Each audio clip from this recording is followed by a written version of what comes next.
Have you ever wondered about the true cost of success? Not just the money, the hours, the sacrifices, but the human cost. The unseen ripples that spread out from every decision, every conquest, every ruthless move made on the relentless climb to the top. Today, we delve into a story woven from the threads of immense wealth and profound hardship. A tale where the past casts a long shadow and a billionaire's hidden agenda slowly unravels a family's deepest wounds. Our story begins in two vastly different worlds, yet bound by an invisible string of destiny, or perhaps a meticulously planned design. In the glittering pinnacles of the city, where glass towers pierced the sky and fortunes were forged with every sunrise, lived Arthur Sterling. Arthur was not merely rich, he was a titan, an architect of industries, a man whose name echoed in boardrooms and whispered in the halls of power across continents. His empire was vast, his influence immeasurable, and his intellect a weapon honed to razor sharpness. He moved with a calm, measured authority, his voice rarely rising above a thoughtful murmur, yet every word he uttered carried the weight of intent, of strategy. To Arthur, time was not just money. Time is the ultimate currency.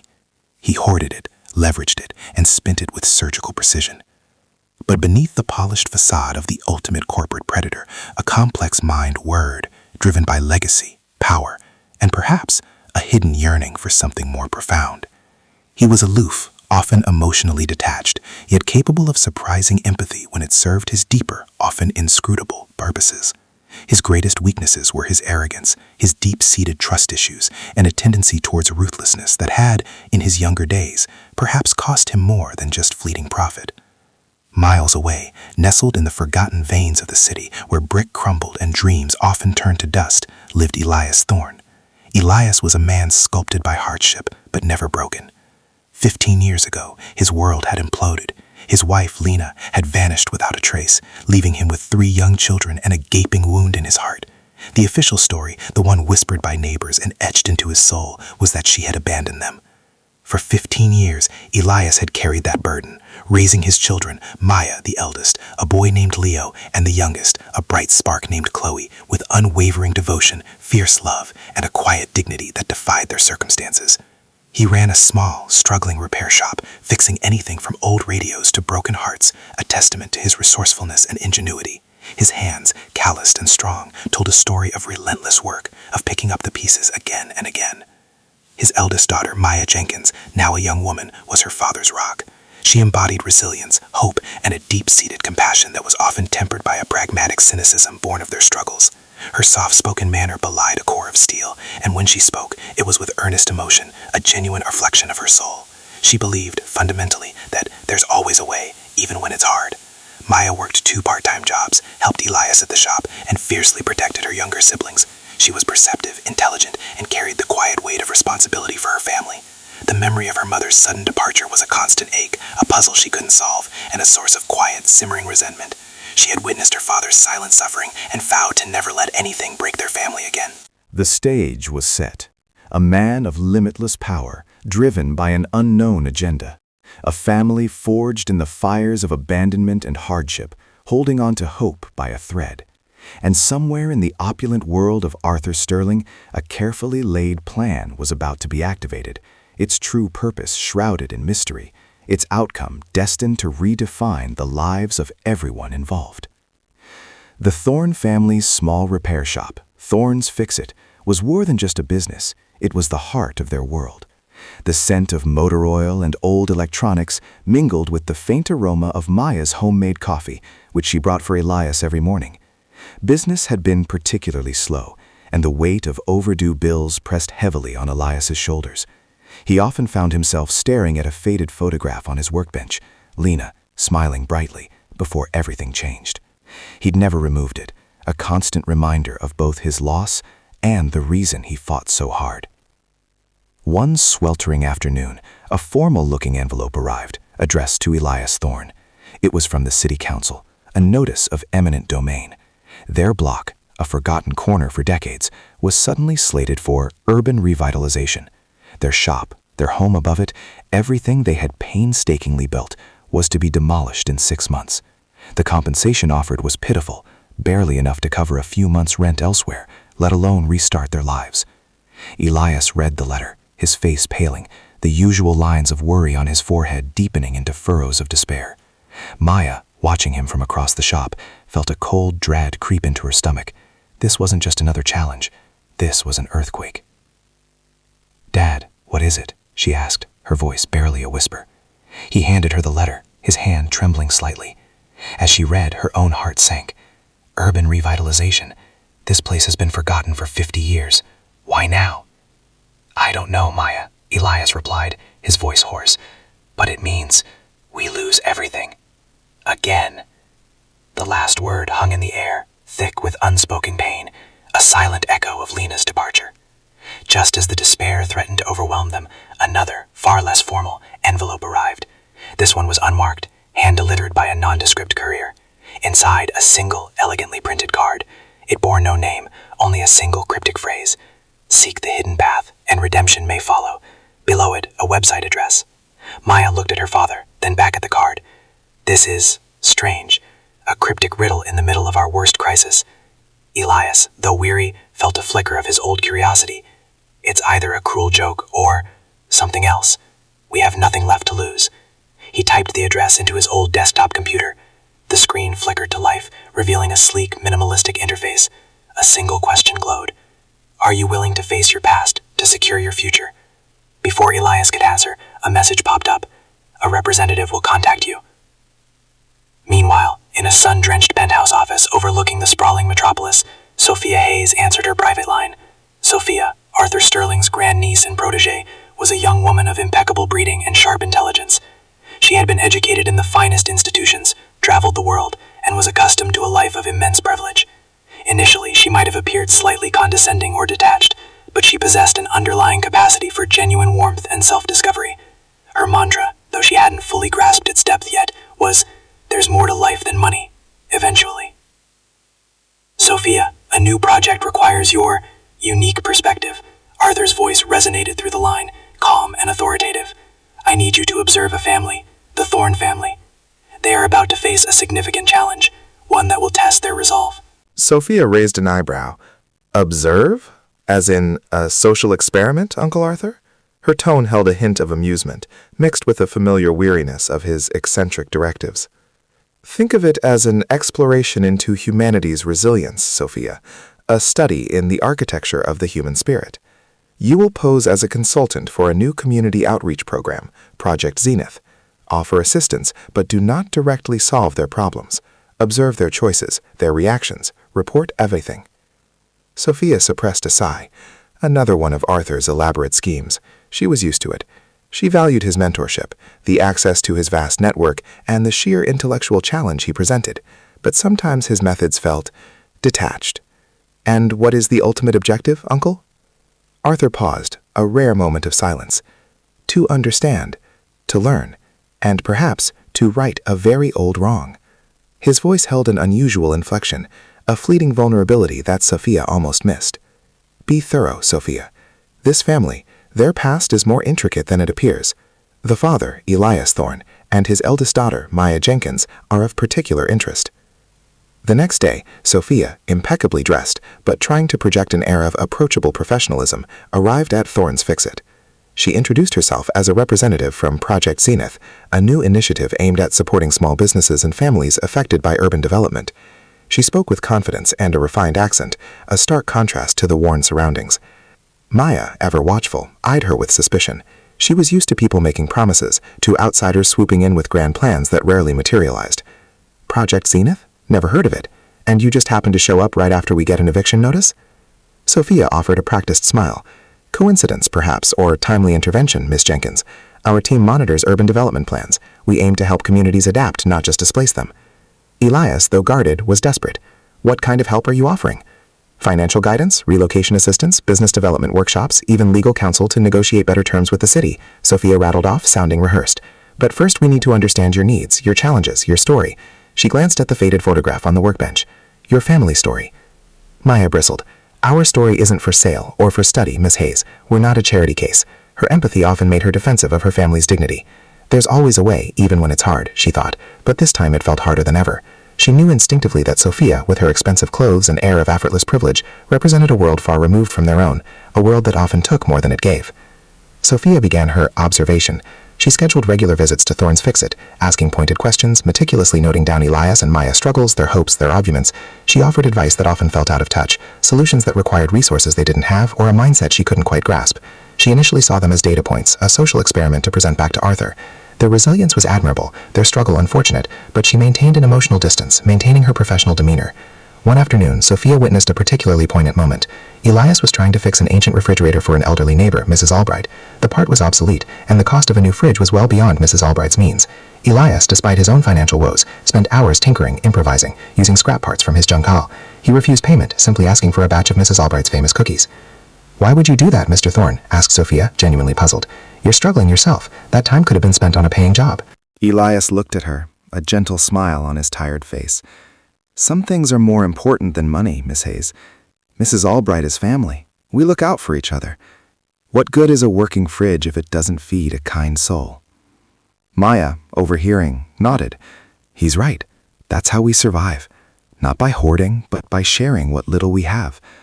She saw the blank look on Sophia's face, the slight tilt of her head, and understood. This woman truly had no idea. There's more to life than money. Eventually, Sophia's internal mantra was about to be challenged at its core. Over the next few weeks, Arthur's tests continued to unfold, subtle yet impactful. Elias found his suppliers suddenly hesitant to extend credit, his repair requests mysteriously drying up. Yet strange opportunities also appeared. A large contract for a complex repair job that was almost too good to be true, but required a significant upfront investment he didn't have. These were the moments Arthur wanted Sophia to observe. Would they succumb to despair?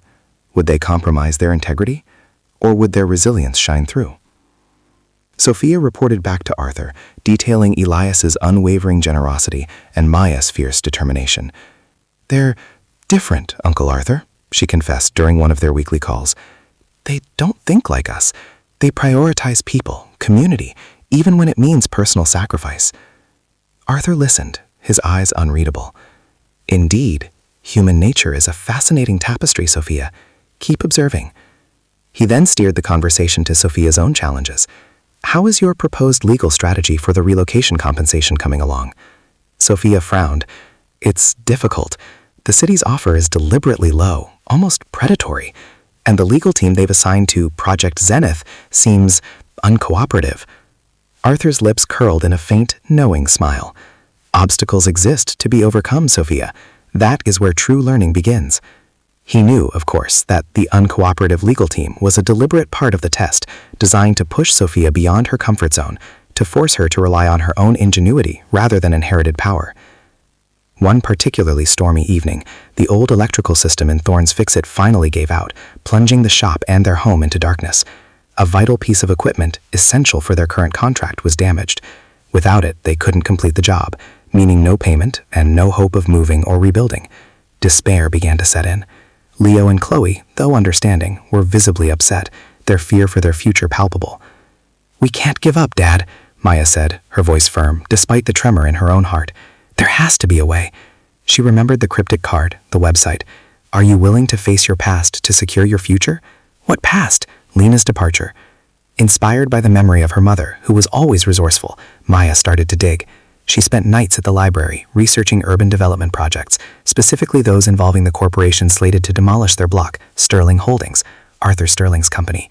Her research uncovered something unsettling. 15 years ago, around the time her mother disappeared, Sterling Holdings had been involved in a contentious takeover of a small manufacturing company. The previous owner, a man named Robert Jenkins, Maya's mother's maiden name, had mysteriously sold his shares at a drastically reduced price, effectively losing his life's work. The official records showed it as a voluntary sale, but rumors of strong-arm tactics and hidden pressures persisted in old newspaper archives. Robert Jenkins was Lena Thorne's father, Maya's grandfather. A cold certainty began to form in Maya's mind. Was it possible her mother's disappearance was linked to this? Had her grandfather been pressured, and had Lena somehow been involved or targeted? The questions gnawed at her. She felt a surge of anger, directed not just at the unknown forces, but at the sheer injustice of it all. During her next visit, Maya confronted Sophia, her voice low and dangerous. Project Zenith or Project Sterling Holdings? What's the truth, Miss Hayes? Your uncle's company is the one trying to push us out, isn't it? Sophia, caught off guard, stumbled. I don't understand what you're implying. She felt a prickle of unease. Arthur had been vague about the exact nature of Sterling Holdings' involvement, only saying it was a complex situation.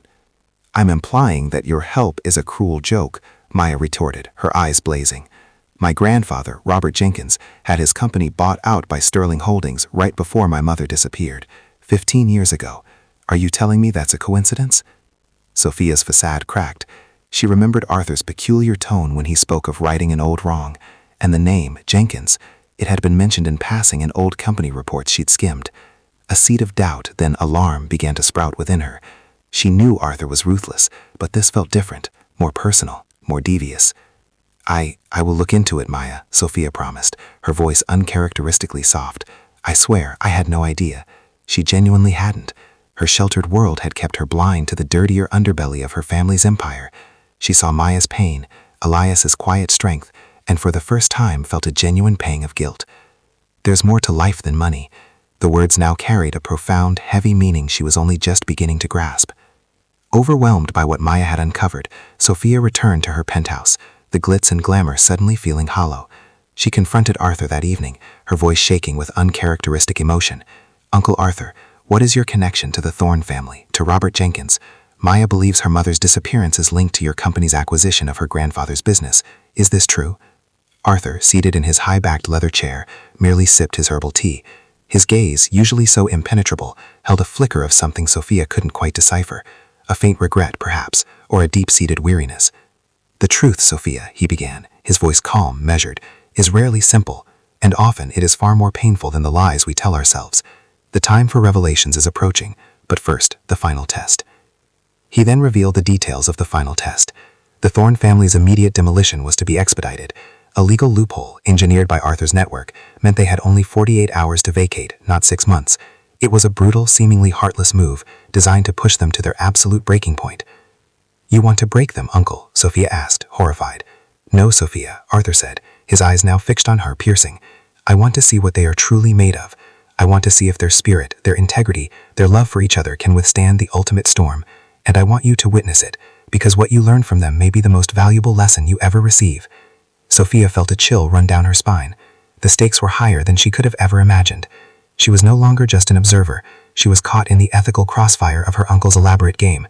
She knew she couldn't just stand by. Her transformation from detached observer to someone genuinely invested in the Thorne family's fate was now complete. She had to do something. The news hit Elias and Maya like a physical blow. 48 hours. The city, citing newly discovered structural vulnerabilities and urgent public safety concerns, had expedited the demolition order. There would be no negotiation, no extended grace period. They were to be out by dawn of the third day.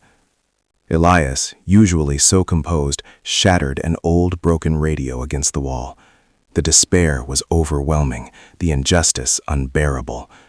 This is it, Maya, he choked out, tears finally streaming down his face. We're out. We have nowhere to go. The children were huddled together, Leo trying to comfort a weeping Chloe. All their belongings now just clutter, awaiting destruction.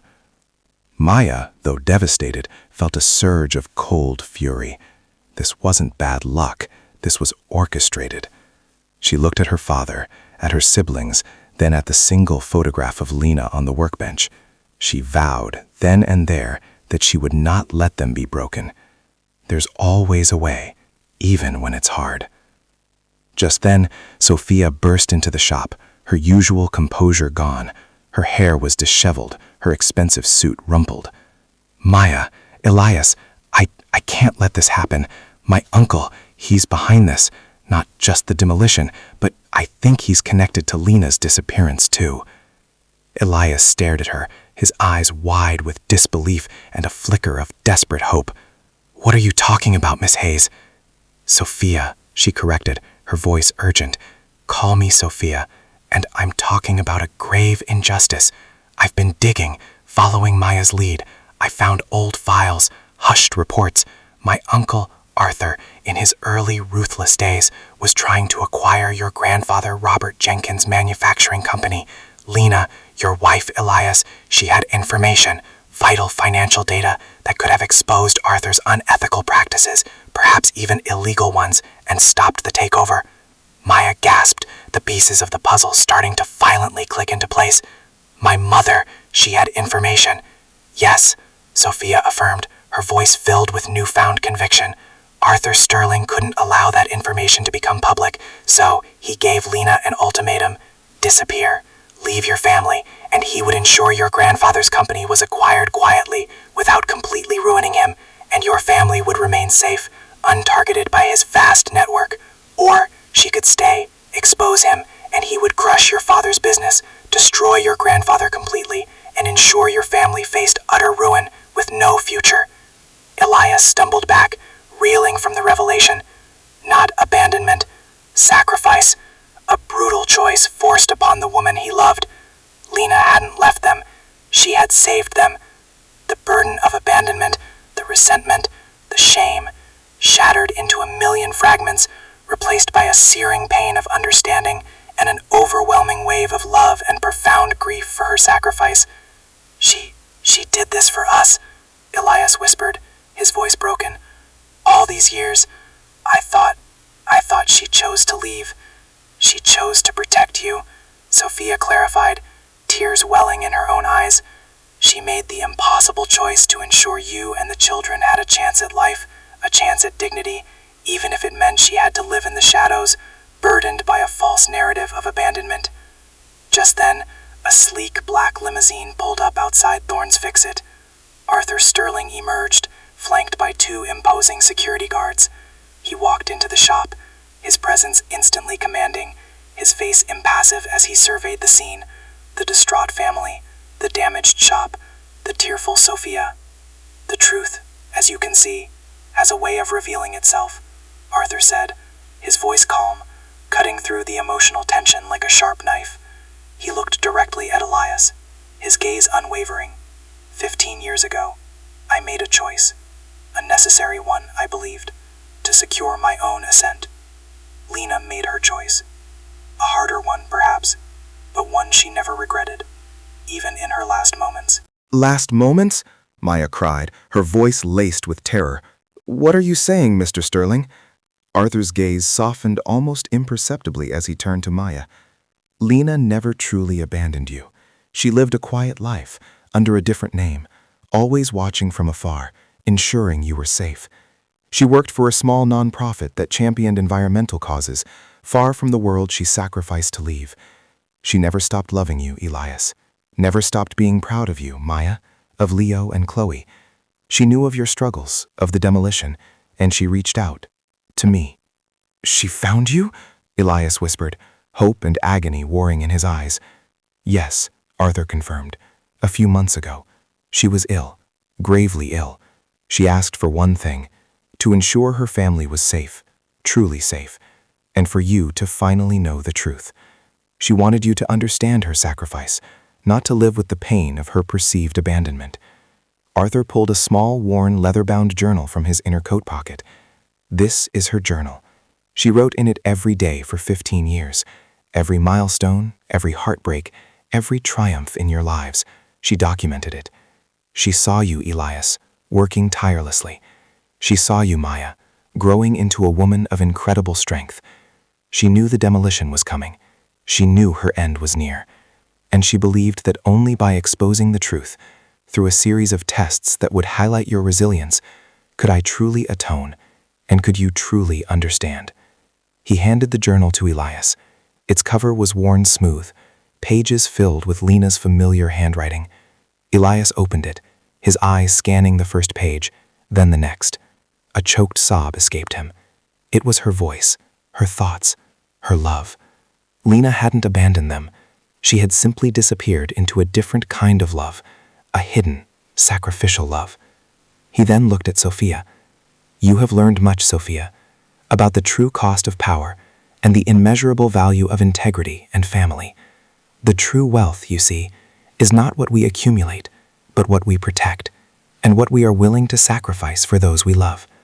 His tone was not reproachful, but deeply reflective. Time is the ultimate currency, he'd always said. and he had indeed spent much time grappling with his own past, and now, finally, he was spending it to right a wrong. "She died 2 weeks ago, Elias," Arthur said softly, his voice betraying a hint of genuine sadness, a rare crack in his stoic facade. Maya rushed to her father's side, embracing him as he wept, clutching the journal to his chest. Her anger, her resentment, dissolved into a profound sorrow, and even more profound admiration for her mother. Her whole life, shaped by a misunderstanding, was suddenly reframed by an act of immense, selfless love. Sophia, watching the raw, unfiltered emotion, felt her own worldview shatter and reform. The game was over, the truth was out, and the future of the Thorne family, and indeed, Arthur Sterling's legacy, hung in the balance. The revelation of Lena's sacrifice brought both immense grief and an extraordinary sense of peace to the Thorne family. The demolition, now exposed as a tool in Arthur's elaborate plan of atonement and revelation, was halted. Arthur, for the first time in his life, used his immense power not for acquisition, but for genuine remediation. He arranged for the Thorne family's shop and home to be completely renovated, modernized, but retaining its original charm and soul. He didn't offer them a blank check, but rather invested in Elias's business, turning Thorne's Fix-It into a community hub, a training center for aspiring craftspeople, ensuring its longevity and their financial stability. He also set up a trust for Leo and Chloe's education, not as a handout, but as an investment in their future. Elias, though he still mourned Lena deeply, finally understood. His grief was now intertwined with an overwhelming sense of pride and love. He often reread Lena's journal, her words a constant companion, a testament to her enduring spirit. He learned that love, in its purest form, can demand the greatest sacrifices. His children, particularly Maya, watched him heal, watching him rediscover the joy in his work, the laughter he thought he'd lost forever. Maya, having faced the painful truth, found a new depth to her own resilience. She worked alongside her father, her cynicism replaced by a fierce determination to honor her mother's sacrifice by building a brighter, more honest future. She dedicated herself to documenting stories of hidden injustices, inspired by Lena's untold truth and by Sophia's transformation. Her belief that there's always a way, even when it's hard, was now imbued with the understanding that sometimes the hardest way is the one paved with selflessness. Sophia Hayes, profoundly changed by her experience, shed the last vestiges of her sheltered worldview. She had witnessed the true meaning of integrity and the devastating impact of unchecked power. She realized that there's more to life than money, eventually, wasn't just a quaint saying. It was a profound truth she now fully embraced. She chose to work with Arthur, but on her own terms. She became the driving force behind Project Zenith, transforming it from a mere observation project into a genuine force for good, advocating for vulnerable communities and ensuring transparency in urban development. She became a bridge between the worlds of privilege and hardship, using her connections and resources to amplify the voices of the unheard.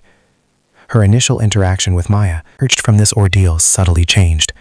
The process of confronting his past, of facilitating Lena's final wish, had stirred something within him.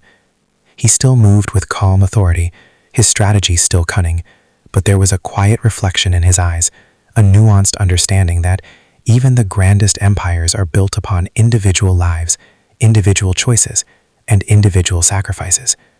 He learned that true legacy isn't just about accumulating power, but about the impact one leaves on humanity and the balance one restores. Time is the ultimate currency, and Arthur had finally spent it on something truly priceless: redemption and truth. The Thorne family, though they never became rich in monetary terms, found a wealth far greater, the wealth of truth, understanding, and an unbreakable bond forged in the fires of adversity and illuminated by an extraordinary act of love. They stood as a testament to the quiet strength of the human spirit, a beacon against the shadows of abandonment, proving that, even in the face of the greatest challenges, family, integrity, and love will always find a way to prevail. This story, reminds us that beneath the surface of every human interaction, every grand strategy, every whispered rumor, lies a deeper truth waiting to be uncovered. It teaches us that compassion can emerge from unexpected places, and that sometimes the most profound acts of love are the ones hidden in plain sight, demanding the ultimate sacrifice. And it challenges us to look beyond assumptions, to seek understanding, and to remember that the true measure of a life is not its material gains, but its enduring heart. If this story touched your heart, please like this video, share it with someone who needs to hear it, and subscribe to our channel for more tales that explore the depths of human emotion and resilience. Let us know in the comments below, what do you think was Lena's hardest moment in those 15 years? Your thoughts mean the world to us.